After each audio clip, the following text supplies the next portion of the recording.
हमारे जीवन में संतुष्टि का बहुत अर्थ होता है।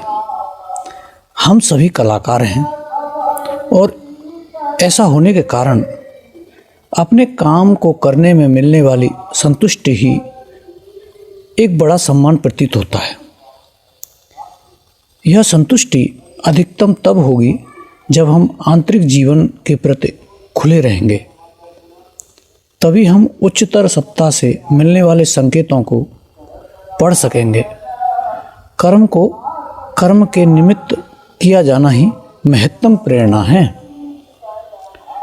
आधुनिक काल के महान संगीतज्ञों में से ऐसे अनेक हैं जिनकी चेतना किसी उच्चतर चेतना के संस्पर्श में आ जाती थी जब वे कोई कला रचना करने बैठते थे।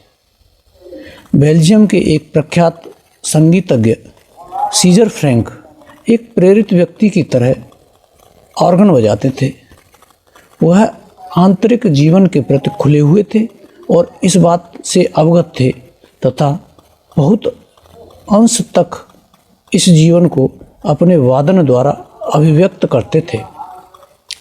जर्मनी के बीथोवन ने जब 9वीं सिम्फनी की रचना की थी तब उनको किसी ऊर्ध्वलोक की ओर उद्घाटित हो जाने तथा इस पार्थिव लोक में उस लोक के उतर आने का दर्शन हुआ था।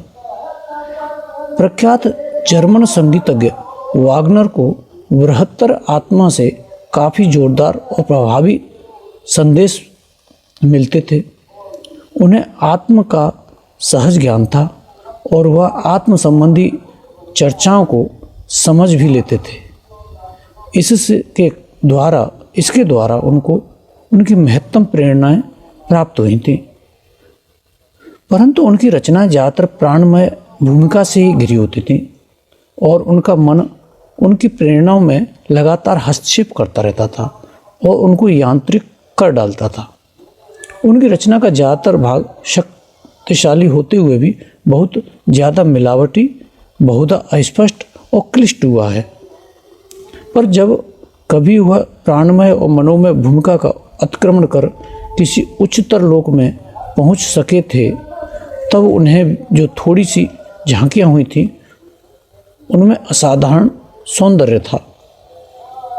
दरअसल मन के बहुत ऊपर भी एक लोक होता है जिसे हम सामंजस्य का लोक कह सकते हैं, और अगर कोई वहां पहुंच सके तो आज तक जितना भी सामंजस्य किसी भी रूप में पृथ्वी पर प्रकट हुआ है उसको मूल उसे वहाँ मिल जाएगा। अब बाख की गतों और बीथोवन की गतों को ही ले लें। ये दो संगीतज्ञ इस जगत में आगे पीछे आए और इन्होंने जो कुछ रचनाएं की उनके पीछे संगीत की एक ही धारा जिसमें कि कुछ सर्वोत्तम स्वरों का प्रयोग हुआ था पाई जाती हैं। जाहिर है कि चेतना के बिल्कुल एक ही प्रकार के स्पंदन ने अर्थपूर्ण सामंजस्य को एक लहर ने इन दोनों कलाकारों को स्पर्श किया था। इस लहर को बीथोवन काफ़ी ज़्यादा पकड़ सके थे, पर उनके अंदर ये उनके अपने मन की कल्पनाओं और क्षेपकों द्वारा मिश्रित हुए। बाख कुछ कम पकड़ सके, लेकिन जो कुछ भी उनकी पकड़ में आया उसको उन्होंने ज़्यादा शुद्ध रखा। जो कलाकार अपने सृजनात्मक कार्य में अंतः प्रेरित और गंभीर होते हैं वे अपने अंदर एक प्रकार की मानसिक सत्ता निर्मित कर लेते हैं जो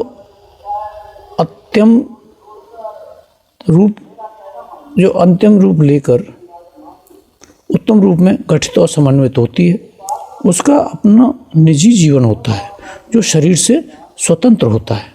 इसलिए जब वे मरते हैं और शरीर धूल में मिल जाता है तो यह मानसिक रचना स्वतंत्रता पूर्वक बनी रहती है, और चूंकि इसका निर्माण व्यक्ति होने के लिए किया गया है यह सर्वदा ही कहीं न कहीं अपनी अभिव्यक्ति का साधन खोजती रहती है।